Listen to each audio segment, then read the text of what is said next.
Welcome back to the channel. Today we're diving into something brutally tough. I'm rebuilding Bournemouth in FM24, but with a massive twist. Full realism only. That means 100% accurate Areola tactics, the exact latest transfers, and every signing or sale has to be something I could actually justify happening in real life. No wonder this one is one of the hardest saves I will ever do. But when you strip away the shortcuts, Football Manager becomes a whole different beast. Can we survive? Can we compete? Stick around to find out. And if you want the full tactic, the save file, plus full ad-free viewing, and many more perks, make sure you head on over to the Patreon, because we cook up a storm over there. Let's get into the Bournemouth rebuild. So then, Bournemouth in the game. What a team they are and what a project it is. Now, they're a team predicted to finish in 15th place in the Premier League by the game standards. Now, if you watch football in real life, you know they're predicted a lot more than that. They actually have got quite a good team and also a fantastic manager, which today, of course, we are using his tactics with. Now, when I use the tactics like that, they can adapt over the years, and obviously when we sign new players, the tactic may change, but the basic foundation will always be exactly like the main man himself, Areola. Now, obviously, signings today have to be deemed 100% realistic and accurate. So again, you can leave feedback in the comments. I am more than happy to take it on board, but they are only players that I think are semi-realistic, not semi, full realistic. Although sometimes if a wonder kid comes in, that's where you can get a bit of semi-realism, because in real life Bournemouth do like younger players, so that would be a player, but they might not exist in real life, if that makes sense. But that's why I keep these at 5 years, because then we don't really have that issue of having tons of new gens coming in. Now, Bournemouth as a club, they have won one Sky Bet Championship, one Sky Bet League One, and one Bristol Street Motors trophy. So, a club that are definitely big, definitely well known, but have not really won anything massive in their club's history, which hopefully today we are going to change. As over 5 years, without sounding greedy, I would like to not only avoid relegation, not only compete in the Premier League, but win the Premier League as an actual whole competition. If a Carabao Cup or FA Cup comes along the way, I will happily take those under my arms. And as for a Champions League, it would be an absolute mental statement to say we're going to win one of those. So we'll see what we can do. They are a club that have got a 3-star reputation, 3-star training facilities, 2.5-star youth facilities, and 1-star youth recruitment. The owners absolutely love the club. The finances are looking pretty decent. And of course, they have been pretty active in the window. We are going to talk about the transfers very, very shortly. But before we do, let's actually go and see firstly how much money you would have back home. Nothing. You would have £0 to go and spend. Now, debts and loans, they've got quite a fair bit of debt in the old club. I'm hoping over a 5-year period, we can try and clear as much of that as possible, because that will definitely be a factor that they're doing in real life, just to try and obviously clear that debt a little bit. And that is something that we are going to take quite seriously. But first things first is to see the competitions. FA Cup, Carabao Cup, they are nothing but pipe dreams. I would love to win them, but my main aim is to win this Premier League as many times as I can in 5 years. But of course, we've already lost quite a fair few good players. The first one is going to be Dean Herjensen, obviously former Bournemouth man, goes to Real Madrid, and he's actually a player that I've used a lot this year, and a player that I can honestly sit here and say to you that I would have used if he was at this club. And I can't go and sign him, obviously, it would not be realistic, and it's a big loss, you know. He's a very good centre-back, young, really, really good personality about him as well, and it's a shame because he would have easily got into our team and would have been locked in for most likely 5 years. So absolutely gutted to lose him. And you know, I do think, obviously it's football, isn't it? Madrid come in and poach who they want, so a big loss for the Cherries. Where do we even start? I mean, Kerkez is going to go to Liverpool, a significant loss. I mean, he's a player that without a shadow of a doubt can win me Premier League titles, but sadly we don't have him. There has been a good replacement come in. I'm going to test your ball knowledge, see if you know who that is, but if you do know, then I respect it. But Kerkez has been replaced with a player called Truffert, who is a good left back. Is he as good as Kerkez? I'm not too sure. Kerkez is such a good player to watch. Very aggressive, can really attack well, can put a ball in, and I think will be a fantastic player under Arne's slot. So I can 100% see why Liverpool have gone on and signed him. But for me, just a little bit annoying, because he would have been a great player to have in this full realism project. But he's gone in real life, he has to go in a full realism rebuild. Not as serious because obviously he's only on loan, but Max Aarons also goes to Rangers for a year. He's a player that I will definitely not consider selling because I think we're going to need him at right back, even as an option. And if he can't play right back, we can potentially train him to play left back as well. So I'm hoping we either have Max Aarons as a starting right back, who does look quite good apart from his crossing.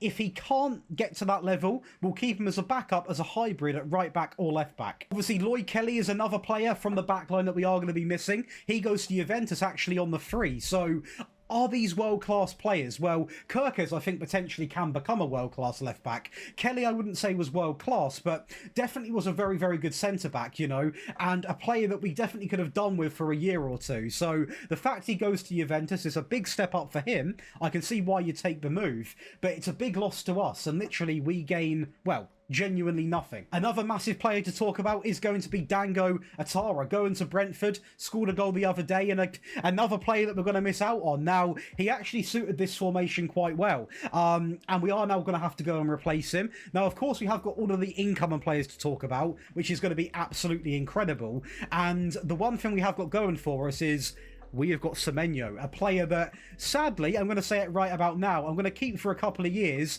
Then just like in real life, when he will get poached by a Premier League team, we are going to be doing the same. So even Semenyo we're going to wave goodbye to eventually, but at least we have got a player that can play in his position. So although it's a big loss for the squad depth, it's not the end of the world. We also are going to lose our goalkeeper. Now, this one I'm not too annoyed about because he's 35. He goes back to the Brazilian league where he actually started his career in, and he would have been with me for max a season anyway. Undisclosed fee, we are going to wave goodbye to Mark Travers, going to, I believe it was Everton he goes to. Did he go to Stoke on loan? He did. So Everton he ends up at, don't know how much for.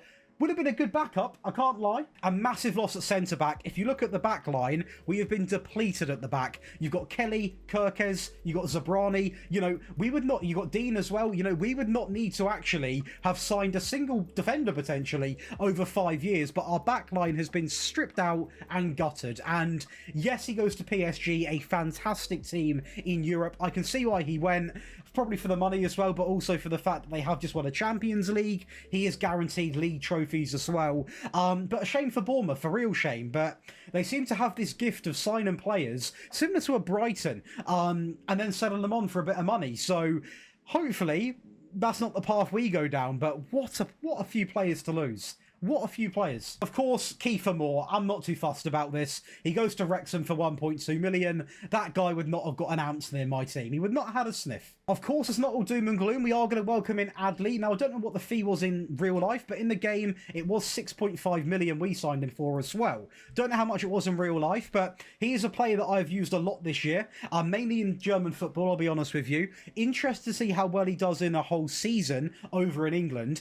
He looks quite good, right? I mean, he's 25, not young, but also not old. He's got good crossing, he's got good dribbling, he's got a good bit of pace about him.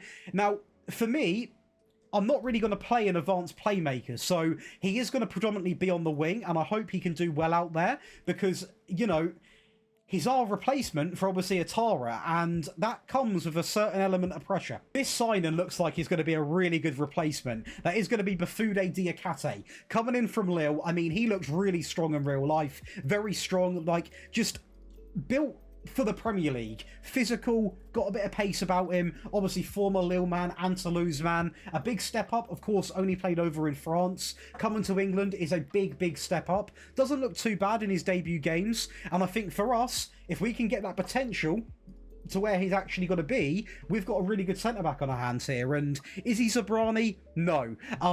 But at the end of the day, he is their option, their replacement, and as Bournemouth always do, they pick out the top talent. As this sign I actually really like. I think it's a great goalkeeper, especially in this game. I'm not too confident on him 100% in real life, but in this game, he's a great goalkeeper. Petrovic is going to come in, and as long as things don't go south completely, he can be our goalkeeper for these next 5 years. I've got no issue with him at all. Great goalkeeper, really well-rounded. Of course, a keeper who was probably begging out for some guaranteed game time. It's a great addition by Bournemouth. And this signing signing, I'm very 50-50 on. I love the guy in real life, hence why he's on the thumbnail, but I don't know how good he is in the game. And also the curse of this game is that Semenyo also is not that good in the game. So I have to lock him in, which means that this guy can't get locked in, and he will be given a chance in a certain period of the rebuild. But yeah, I still want to get some more feedback from you boys and girls.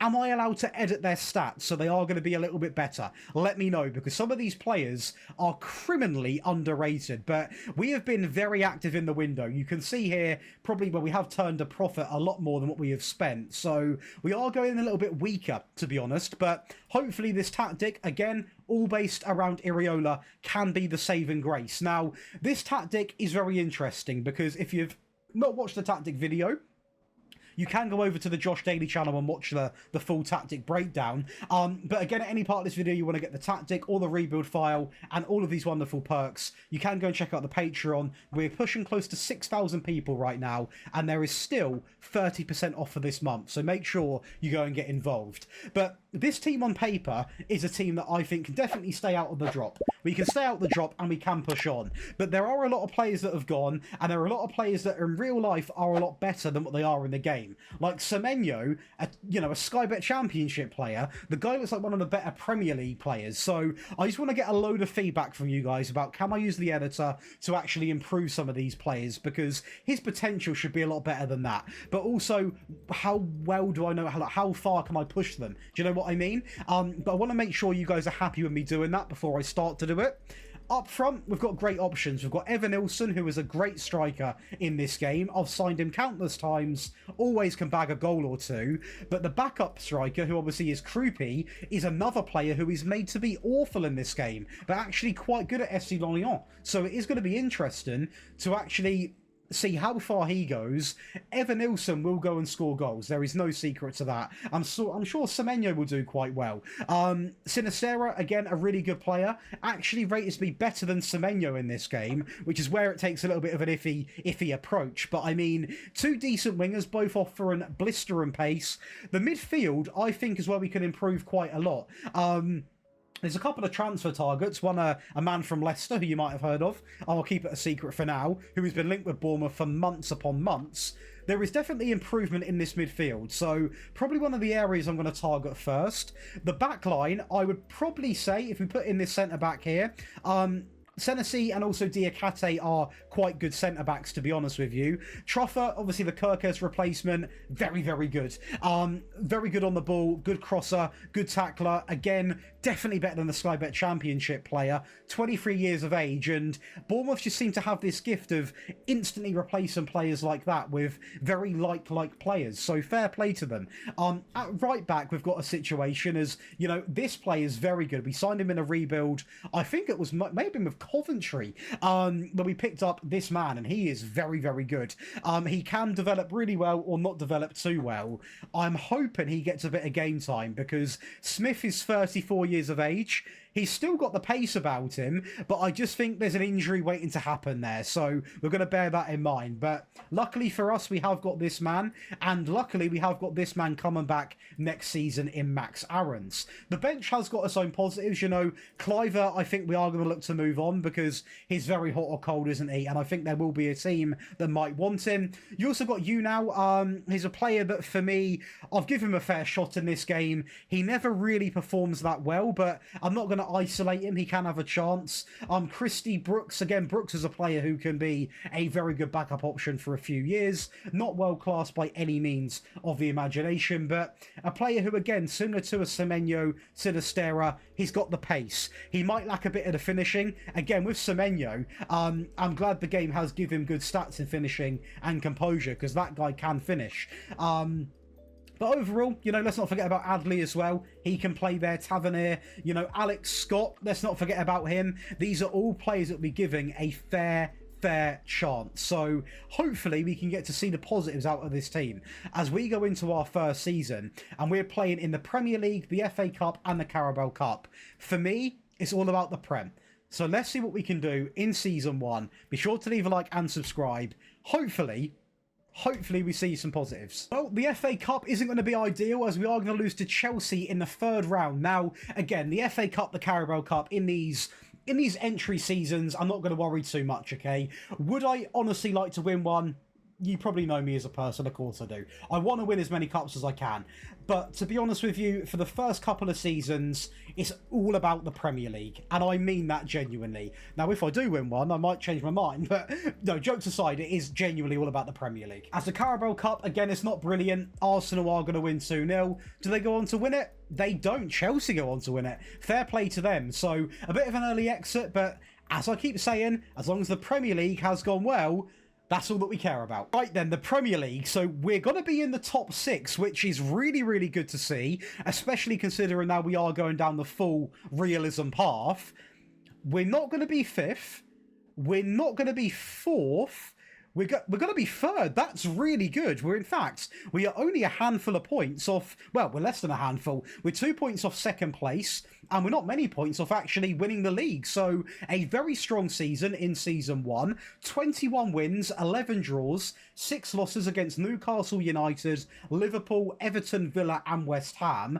3 of those teams, probably 4 of those teams, including Villa, I would say are acceptable losses. The draws, there are some teams that we shouldn't draw against, but then there's some teams that we're lucky to get a point against, like Liverpool, Arsenal, City twice, Tottenham, you know, very, very good teams. Evanilson, your Premier League top goal scorer. Even I would not have banked on that. We are also going to be seeing Petrovic, the joint first most clean sheets in that Premier League. That is the player he can become, and hopefully will become, for Bournemouth. Now has a great season, dropping a 7.19. A great season. City obviously walk away with it, but a very, very strong performance. Semi-final exit in the Friendly Cup as well. But again, the aim was to stay up in the Premier League. Or not stay up, we knew we were going to stay up, but really push for that top 10, top 7 finish. So to get Champions League football is really, really strong, but it does mean I've got to go and sign some players. So hopefully, fingers crossed, the money's going to be there, and it is going to be there. 41 million pounds is more than fair enough. We can go and sign a couple of transfer targets that have been linked to them in real life quite a fair bit, but I'm not going to spoil. I'll let you try and use your imagination a little bit. The debts and loans are still going to be existent, so we are going to try and keep the spends within the actual transfer budget and not go too crazy. Let me say that. Now, what I will say is we have pushed the menu up a little bit. Now, it is still the same tactic, the same shape, but this game is unrealistic in the sense of, like, this is where Semenyo actually plays in the match engine, but where he starts is here. And when I start him here, he's not as good as when he starts here. It's the same position, same winger, but it's just the unrealistic bit of the game, to be honest with you. And Semenyo has a good season. 12-5. Evanilson, 35 goal contributions, 6 and 8 for Sinistera. Lewis Cook, 2 and 7. Adams, 2 and 4. The wing backs are relatively quiet, I'm going to be honest with you. But that's because as a tactic on the right back side of things, they're not actually told to really push up on the right hand side. Now, this is where over the years, as we go on and we progress, the tactic will start to, you know, go through different transitions, and it will, you know, evolutions. It will start to take up a different sort of approach where maybe we sign an incredible right back that will be required to push up. And that doesn't mean it's not realistic, because just as Iriola would do in real life when he signs a certain player, the tactic will change. So it is 100% realistic to do that. No tactic stays the same for 5 years running. Bear that in mind. So there will be changes, and when we make the changes, I will talk about them, as we have done with Semenyo. But even on the bench, now 14 goals, really cool to see. Adley 2 and 5, a bit of a quiet season. Max Aaron's out on loan, had a decent time. 4 goals, 1 assist, a very good average rating, and can actually come back as a decent Premier League right back. Well, thank God for that, because we need you. Get into that back line. I'm very happy to have him back, for example. And just overall, a real positive season, you know. There's some players that maybe I want to see a bit more out of, but also we finished 3rd, you know, we're what, a couple of points off 2nd, not eye-watering amount of points off 1st. We can't be too angry for a first season, so a load of positives to take. We're going to put Max Aarons into that 11 now, and we can sort of, I think midfield is where I want to sign. I want to sign in the midfield, so we're going to go and take our 40 million and hopefully strengthen. The man they were linked with is going to be former Leicester man Bilal Al-Khanous. I think I said that right. He's going to join us for 27 million. Now, he was locked in, 5 goals and 8 assists, and drops a 6.96 average rating. Now, is he the best wonder kid in the game? No. Is he realistic? Yes. So he is signed for a season purely to see how he does. He might not even be in the team that wins me a Premier League, if we do win a Premier League, but he will play a key part in building us up. Now, this guy has been linked with them for several months, and he's actually a very, very good player. Now, in my opinion, I will say this. When it comes to the game, he's obviously not the best player, but there are still elements of the game that are quite good that he has. For example, the dribbling, you've got the passing, the technique, the composure, the decisions, the vision, the work rate, a bit of pace about him.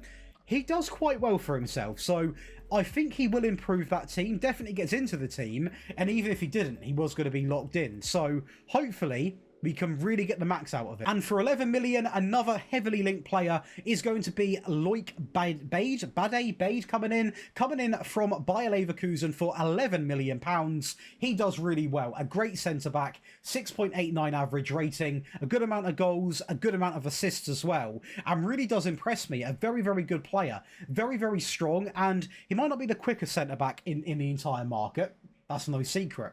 But he's got the good jumping reach, good heading, good marking, and yeah, he's a bit on the older side, he's 27, but he will help us out significantly in just having better squad depth in that position, because we lost a lot of centre-backs. When we come to this club, we lost a lot of centre-backs. Now, we are going to win our first trophy. It is a friendly cup, so let's not get too excited, but at least we're on the board, you know, with goals from 3 goals there in an 8-0 win. That shows the set-piece strength.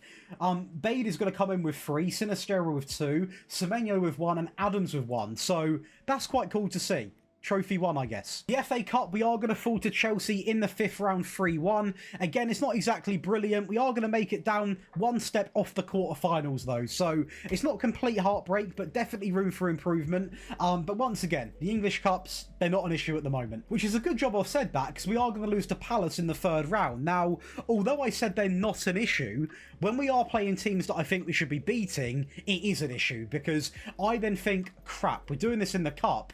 What are we doing in the Premier League? So it is not nice to lose to a team like Palace, who are not a bad team, but definitely we can beat them. So not happy with that. For the Champions League, things went probably as you would expect. We failed to get out of the league phase. In fact, where did we finish? In 18th place. Who did we end up playing? So we do actually beat Celtic and a couple of teams that we should be beating. We draw against Real Madrid, not too bad actually, Frankfurt and PSV, and we lose against Bayern and Arsenal. So yeah, a tough sort of phase. And simply on the day, Dortmund were the better team. They've got great players, a great coach, and we simply were not ready. As for the Premier League, God knows what's happened, but we are going to drop down into 6th place. So, yeah, not pretty at all. No Champions League football for us.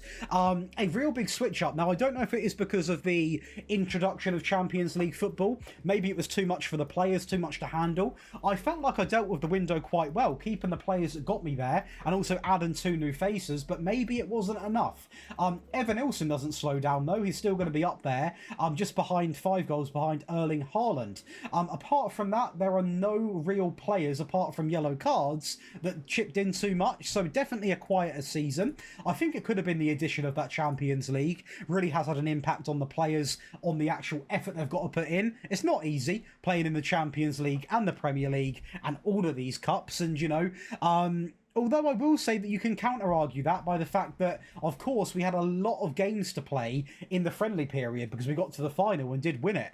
So, I mean, to be honest with you, we started off quite hot, you can see that, and we must have had a bit of a run. Yeah. Towards the end, we were looking pretty grim. So we started hot, we ended bad. So it would have been fatigue, injuries, that sort of stuff, the usual FM stuff and general football. And as a team on paper, there are going to be some locked-in players. Semenyo, 8 and 8, not great, not awful. Canos does quite well with 18 goal contributions. A little tactic change, now an AP coming in on attack. He is told to simply play on the default. And also Bade was locked in. He actually performed quite well and still, surprisingly, doesn't get into the main team. But if we look at the players that have performed quite well this season, you know, you can expect your Evan Nilssons, your Sinisteras, your Adleys. Semenyo gets booted out of the team when he's not locked in. Lewis Cook, 10 and 6. 7 assists coming in there for Truffert. Aarons comes in, drops another 7 rating. Super happy for him. 4 and 2 for Bade. Clivert 2. Still can't sell him, which is very annoying. You now 8 and 2. 8 and 8 for Semenyo, as we said. 7 and 11 coming in, who, again, Christie gets in over that man, which is nothing but absolute madness. The man I want to talk about, Ben Doak. Now, this guy, he's not getting game time. He's not getting game time, and I think when Semenyo gets sold, I will lock him in to give him a chance. But it's just a shame because we've got so many good wingers in this team, and even with the strikers, we've got a bit of an issue with Krupi. He's not really getting the game time at all. He is getting no game time, so yeah.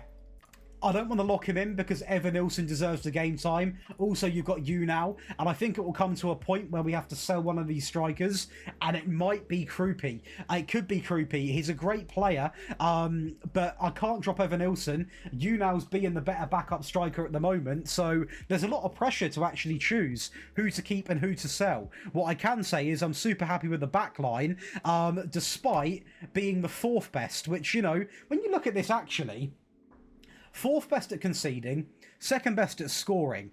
We did deserve a 2nd place finish, and actually look at the points. I overreacted, you know. I'll pull it up so it's a bit of a bigger screen. You know, come on, there is literally 4 points between us and 3rd. So I can't be too angry. It was just simply a season where it was a close season based off the points, and it doesn't go in our favour. It's gone in our favour a lot recently in the past rebuild, where super close on points, we get the league position. Karma has bitten us. Karma has well and truly bitten us. So let's get into the 3rd season with a fair budget of £54 million. The debt is getting absolutely sliced apart. And let's go and see what we can do. I don't usually talk about staff members, do I? But Jose Mourinho is going to be joining us. He is going to be joining us in, well, a work permit as a scout. So he's got his work permit to pen first, but I tell you something now, if Mourinho joins the ranks, what a statement. We've done it. We have sold Semenyo to Tottenham because he was heavily linked there, and I think it could be quite a realistic move. I would say Chelsea, but they've got so many players, or that never really stops them. United don't play wingers, Liverpool don't really need him, and I think he has deserved a big team move. Now, the fact is, even if the club's not right that I've got, the situation is he will get a big move, and I think he will stay in the Premier League. And we give ourselves 40 million, which I think is quite fair. To be honest with you, I think we probably could have got more for him. But at the end of the day, it's realistic. I did have to use the editor, I'll be honest, to move him on, because it will happen in real life. And I think 40 is not too much. Some would say probably 60, 70, but I thought I'll go with 40. It's pretty fair. Yes, we've lost a big player. And yeah, now I've got to replace him. But midfield first, we are going to welcome in Javi Guerreiro. Now, he is going to come in for a total of 37 million. This is a man that is playing at a club over in Spain that is not really winning much, and I think prompted with a move to a Premier League team that is looking quite promising, and given the sort of reign to be a very good player in that team and guaranteed game time, he would take it. Also, a pay rise does come into the equation. He comes in and actually does very well. A 6.91, super versatile, super common player to sign, I know, but why not? Why not? He's playing at Valencia. Bournemouth is a step up, especially when you're doing what we have been doing. A leading Premier League player, 25 years of age. Versatility is an absolute gift for him. And yeah, a lot of money per week, I will be honest, but welcome in Javi Guerreiro. Now, I made a promise, didn't I, to Ben Doak to lock him in. Now, I'll be honest with you, I was debating it, and I've just realised that his stats simply aren't good enough now. So I've not replaced him. I've not signed a winger. We have got another transfer to talk about, so don't worry. But I didn't lock him in, but I did give him a chance to play along with the rest. But he simply didn't compete for this season. As I spent the rest of the money on Fares Chabibi, coming in from Frankfurt for a total of 41 million. Absolute baller. 5 goals, 5 assists, drops a great average rating, and he is a player that really elevates our whole team, not just the midfield. He can push on, he can come back. The guy is so technically gifted. 16 corners, 16 free kicks, great technique, great determination, great flair, also quite rapid for a midfield player. He is on a fair bit of money per week, but our midfield has gone from sort of like here to up here. The midfield that we've got now, I think, can win a Premier League. I really do think it. You've obviously got the former Leicester man, you've got Chabibi, you've got Garea, you've got really good options in that midfield. And I think the value as well of this player, it is far superior than what we actually spent. So I don't think we've been ripped off. I think we've got a good deal there. And him and Garea, brilliant. Carabao Cup, we are going to get into a quarter-final in, which is not horrific, to be honest. And I'm not too angry, because Newcastle are a very good team. They could have easily outplaced us in the Premier League. They got a little bit of that about, haven't they? So they know what they're doing. And I think, do you know what? It's not ideal. Obviously, winning it is going to be ideal. Did they go on to win it? They do, against Liverpool. That's quite nice to see. But do you know what? Considering they were clearly good enough to win the whole thing, it's quite an honour to get there. This one I don't want to talk about. I mean, losing to Wolves is not acceptable now. Not with that midfield, not with our attack, our backline, our goalkeeper. It's not good enough, that. So, quite frustrated about the FA Cup. Yeah, a chance for redemption, hopefully, in the... It's not the Champions League, is it? In the Europa League. The Europa League. Now, despite me wanting to be in the Champions League, if we can do something in this, I would take it. At least it secures Champions League if we don't get it again. We are going to be beating Sevilla 7-5, blockbuster tie there in the round of 16. The quarterfinals 6-3 over Besiktas. One thing I'm learning, we can score, we can't defend. So very open games. As we do beat Newcastle, that's a better time to beat them, 5-2. So we're going up against Stuttgart, which I'm quite confident in that we can win that game, although we can't keep a clean sheet to save our lives. But they also cannot keep a clean sheet. It's the battle of the bad backlines, to be honest with you, as it is going to be Ben Doak going through. That's really nice to see. Over to Scott, and 1-0 in 33 seconds. 33 seconds to make it 1-0, and to make it even better, I believe this was Evan Nilsson who got this goal. Garea picks it up, takes his time, what a ball that is, into Evan Nilsson. Awful goalkeeping, to be honest. A 2-0 lead inside of 10 minutes. Now, this game was open from minute 1, because Noah Darvic is going to find Demovic, I'm going to butcher that name, I know I am, who then plays it to Lewer wing in the middle into Darvic, and it is going to be a 2-1 game. So Stuttgart are back into it, but this game, to be honest with you, just from scoring the 2 early goals, I knew this was going to be our final. Sinistera is going to make it 3-1, and we just carry on. It's goal after goal after goal. This was then probably the biggest gap from the goal-to-goal action, and we are going to win this Europa League final, which guarantees us Champions League football, 4-1 over Stuttgart. So yes, although it is not the Champions League, that is still a massive trophy for us to win. A massive trophy. Any European trophy is ridiculously big for a club like Bournemouth. Evan Nilsson, 17 goals scored, really good to see. Ben Doak, your top assister, that is what I like to be seeing. At least he's playing well in the European stuff.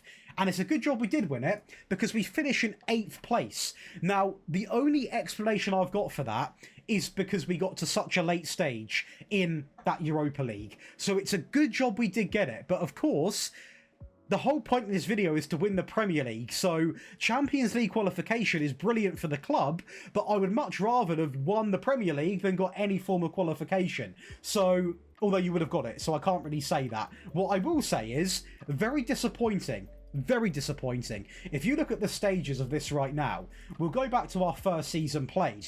3rd place. Next season, 6th place. Next season, 8th place. Is that the Semenyo effect? Has Semenyo leaving completely killed our run? Potentially. But overall, small positives. We've won the Europa League. Surely we can't do any worse in the Premier League next year. Money-wise, we are going to have a very generous budget of £70 million.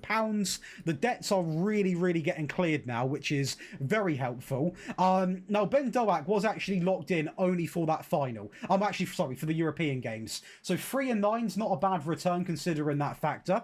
He doesn't get into the team based off the best 11. We are actually going to welcome in a few new faces into the sort of best 11. Garea, Chabibi, Cook can get out of the team. I'd rather Scott there, to be honest with you.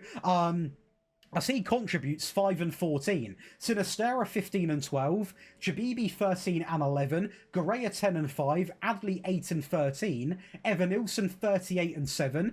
11 and 2 for you now. 4 and 5 for Brooks. 3 and 9 for Doak. I mean, this is a lot better. We're seeing a mixture of players now really chipping in with the goals and the assists, and that's what a Premier League winning team needs. But we are still very far off me saying we're a Premier League winning team. We have got miles to come.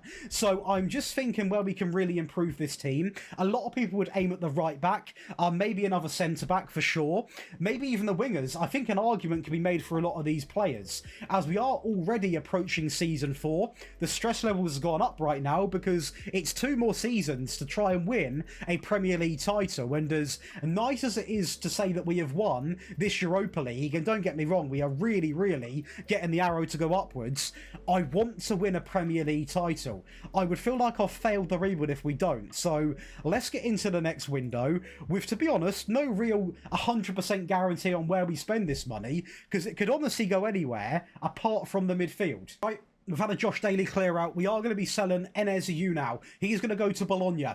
£19 million. The guy goes over there and cooks, to be fair to him. He does a great job. Now, he's not a bad striker, but he wasn't really... I don't know, when I looked at him and the other backup striker options we had, this guy's 32, it's more realistic to offload a 32-year-old. Wouldn't you agree? I'm pretty sure you would, especially with a club like Bournemouth. So we'll take the money, we'll add it to the budget. And sadly, this guy just didn't develop. I think FM does him way too dirty. So we've got a player here that's young, not progressing. He wouldn't stay. We're going to sell him to Leeds for £31 million.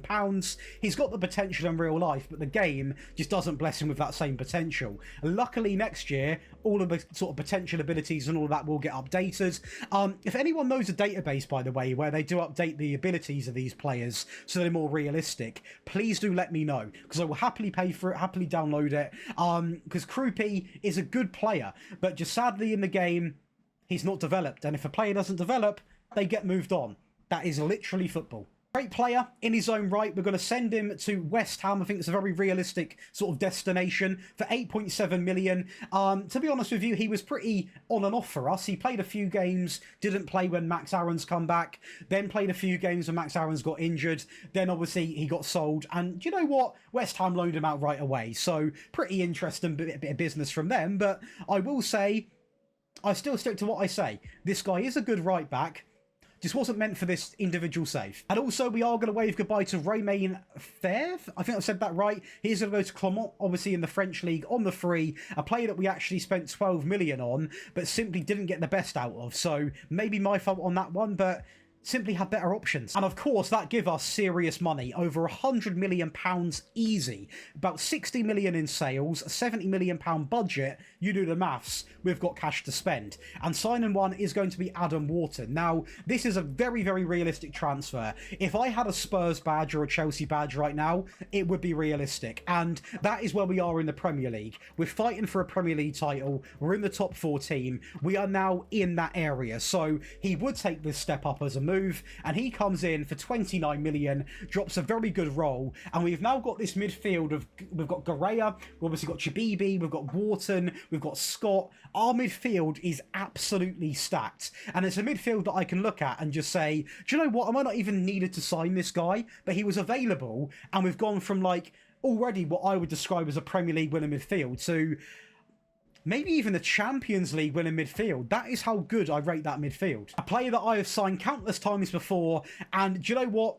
Ratkov, he usually comes in and gets the job done. For us, he is purely a backup player. Now, this guy tried the Premier League move, didn't really work, so clearly it is realistic for him to come to a Premier League team from Salzburg. I mean, why wouldn't you? That's a big step up. I'm going to offer him a chance to redeem his career in the Premier League by being a backup for me, and who knows, maybe even getting a lot of game time. But I've signed him before. I think his circumstance was realistic, hence why I like to, you know, prove why I think it's realistic. And you know what? It's a lot of money to spend on a backup striker, but I'm hoping down the line he's not just a backup, he's a competitor for Evanilson. Sensational right back, and I mean, what a player. Yeah, I mean, what a player he is. Agustin is going to come in for a total of 19 million. Now, very, very realistic. He goes to Inter Milan, and to be honest with you, doesn't really get the treatment he deserves. Only got 9 games under his belt, so he's instantly looking for a move.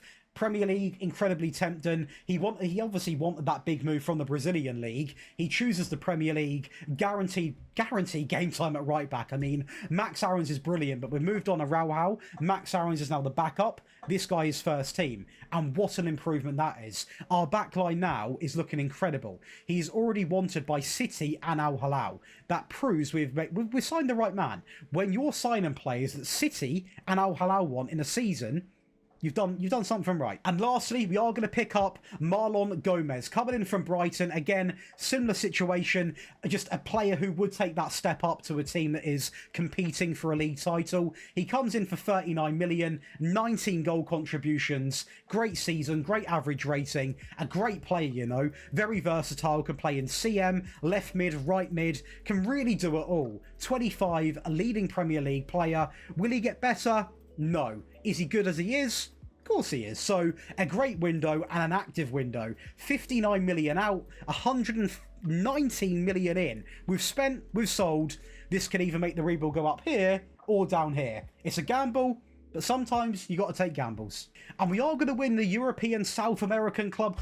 I don't even want to say the name of it. It's basically the Happy Meal trophy is what I call it. Doesn't really mean too much, but I'll take it. It would have been nice to win the Super Cup, considering we're not guaranteed to be in it again. But sadly, when you play a team like PSG, you can't guarantee anything, can you? Well, the Premier League's a lot better. We are going to be back in the top 4, so we have got Champions League football. And it is nice to see that Chabibi's up there with some of the best performers and assists, which is really, really good to see. Marlon Gomez is going to be in there. Evanilson always is in there, to be fair to him. Significantly better than last season. But what I will say is, like, we are still miles off winning the Prem. And I'm sat here now thinking, I've got to nearly gain 20 points to win the title. And I've got 1 year to do it. Do I write it off now? And then I see us play Derby on penalties and, you know, we lose to them in the 3rd round. And I'm thinking, yeah, I've got 1 more year to win a Premier League. And we're losing and slipping up to Derby? Come on. FA Cup isn't as bad because obviously Chelsea are a great team, but it's a real shocker of a display in the English Cups when you factor in a earlier exit in the FA Cup, an awful exit in the Carabao Cup. Yeah.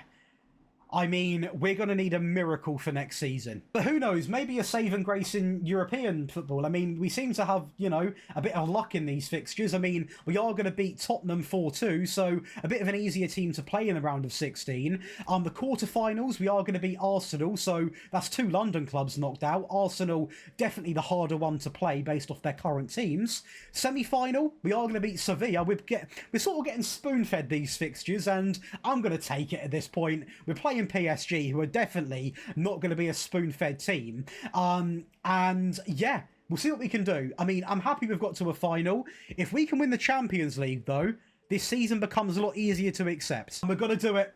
We're going to do it. Evanilson is going to be the reason we win a Champions League. And it's from the right back who gets the assist. What a moment. So yeah, despite having a couple of downfalls in the FA Cup, the Carabao Cup, the Super Cup, the Premier League, we are going to win the Champions League. Now, I started this video, didn't I? We've been recording now for about 49 minutes. I've had the same conversation the whole time. I want the Premier League, I want the Premier League, I want the Premier League. At this point, I've won the Europa League and the Champions League, and we're carrying on. I don't let you guys down. We're going to carry on until I win this Premier League. I'm not stopping. I said 5 seasons, we're not stopping. We're going to carry on until we win this Premier League, because I do think, despite there being a 20-point gap, we've won the Champions League. We can beat big teams. We've proven we can beat big teams. We just need to be a bit more consistent in that Premier League. We are going to have a good budget of 67 million. We've got a debt-free club. We've got so many positives. It's easy to overlook the negatives, or actually deep the negatives, and overlook the positives. We've got a good club here, good foundation, good owners. We've got good fans. We can definitely win this Premier League. And the only thing that I'm worried about is my goalkeeper, right back. right midfielder. Anybody else want to get into the mix here? Alex Scott as well. About 5 players are all wanted. So I'm going to have to offer out some mega contracts. But I do think if we can just improve a couple of positions, I'm looking maybe at centre-backs, maybe left-back, maybe another winger, we can really push for this Premier League title. So let's get into the next season after... Do you know what? I'll take back what I said. It's a great season. We won the Champions League with Bournemouth. You can't overlook that. Well, we are going to sell Marcus Tavernier. He is going to be going to Lille for £11 million. He goes there and enjoys a great season, and fair play to him. He simply is just not good enough for me anymore. 31 years of age, not going to get into the team at all. Funny enough, he's actually interested in coming back, but sorry, you had your time. Next chapter. This was not an edited move. It is going to be Sensei going to Al Hazim. Now, he is 33. He's done his more than fair share for this club. And he cashes out in Saudi. I mean, who can blame him? £36 million. We are going to welcome in Makio. Now, he is a player, of course, very well known at the moment playing for Ajax. And a player that, you know, has not had too many clubs sniffing around. But I'm pretty sure if he developed like this in real life, he sure would have the top Premier League teams coming after him. So when I got him for 36 million... I had no doubts but to sign him. He is worth 10 times more than that, a great average rating performance, and a great centre-back who can also play in midfield. And do you know what? To be honest, he's got the attributes to play in midfield. He's got the passing, he's also got the vision. He's a perfect hybrid of, to be honest, centre-back, DM and left-back. He can play any of the positions, so it's a no-brainer signing. And the fact that I got in there first, I did have to pay him 160k a week, which is a lot for a 22-year-old, but he's a big addition to get into this team. And this man, obviously, I will say, Pedrola, I mean, you'll see him in a previous video of mine, and I sold him. And I will say Pedrola is going to come in and contribute heavily. 8 goals, 9 assists. Of course, if you've not seen it, it is going to be the Sampdoria rebuild. We did decide to move him on, I believe, in the end, or his contract expired. One of the two. It was a bit older, that video. But he's been signed for 29 million and done really, really well. So... not for the first time in my channel history, a player that we sold in the past video proves himself and comes back for the next team. Great player, to be honest with you. In the right circumstance, the right treatment, you know, he can develop into a top player. And he has done, you know. A great first season, really, really helped us out. And I mean, already wanted by Al Hilal, so no doubt they're going to put an offer in. The downside, 170k a week. But the upside... significant improvement for our last window, but the question is, are they enough to win the Prem? Please, at least get me in second. But we start with the Champions League, where I don't actually hate it, because we don't go back-to-back, that would be some miracle, but it's consistency. We get to a semi-final, which is quite a good stage to get to, so I'm quite happy with that. The Super Cup, obviously we have another chance to win it, and we lose to Galatasaray. I don't think that's going to happen, is it? Because 2 chances to win it, Galatasaray are a beatable team, we can't get the job done. The FA Cup, we lose to Leeds on penalties. I'm sick and tired of talking about it. I mean, the English Cups, we just can't win. Take it back. Carabao Cup final against Newcastle. They are a beatable team, maybe not. It's a great ball in from, I mean, it's a great ball in and a great header from Botman. And it appears that Newcastle are going to be going 2-0 up in 20. Oh, that's a touch. Yeah, fair play. Fair play. We've got McKenna in goal playing rotation as well. Not ideal in a cup. And yeah, we go on to lose the Carabao Cup final 3-0 against Newcastle. So, oh mate, that goalkeeper's killing me. We have won the Premier League, so we've sacrificed everything. We have sacrificed everything to win the Premier League, but we have got the job done. Only losing 4 games against Arsenal, double Brentford, and also Liverpool. Evan Nilsson might be one of the most under-the-radar strikers in this game. He has had some return, by the way. Look at the return on him. What a player he has been. Second top goal scorer in the league. Sinistera, I mean, he is now, how old is he? 30 years of age. Putting in great performances, Petrovic doing the same, a really strong performance from this entire team, to be honest. And yes, we did sacrifice a lot of these cups to prioritise winning the Premier League, but we have got the job done. That Premier League trophy is going to be in the cabinet, which is very, very important, alongside of a couple of unorthodox ones: the Champions League, the Europa League, trophies that we would never expect to win. We have won those, and actually it's quite unique, isn't it? Because you probably expect me to win an FA Cup or Carabao Cup in a 5-year stint, but not expect me to win a Europa or Champions League. We've actually won the harder trophies, which is pretty fascinating in my opinion. So that is going to be Bournemouth rebuilt. Now, if you are going to carry on the Patreon save file, let me go over what we have done. So you are going to have a budget of £98 million. You've got a debt-free club, which is brilliant for you back home, and you've got a team that is now playing back in the original system. This is what we played the last season on. So again, you get the tactic, you get the rebuild file. It's not just this one, you get my entire year's worth of stuff, and you've been left with a very interesting mixed team of young upcoming talent but current pre-existent just performers, you know, and 98 million to tweak anything that you don't like, and a debt-free club. But the best 11, as we are going to see out this video, consists of Petrovic, Gueye, Bade, Makio, Truffer, Wharton, Sinistera, Gomez, Garea, Pedrola and Evan Ilson. And they have dropped some fantastic stats. The stats on the bench are also very good. Chabibi 2-9, one of my favourite players this year. Ratkov 18-1, I knew he'd get involved. 2-10 coming in there for Lewis Cook. He's been under the radar, isn't he? Very, very good player, to be fair to him, in his own right. 2-1 for Doak, who got Adam 0-6. I mean, everyone really chipping in when it mattered. And yes, we had to sacrifice a few competitions, but we got what we wanted. We are Premier League winners in 2028, and that is going to be Bournemouth rebuilt. Be sure to leave a like and subscribe. Make sure you are going over and checking out the Patreon. There's tons of stuff over there. If you like FM, you'll love that page, and I'll catch you in the next one.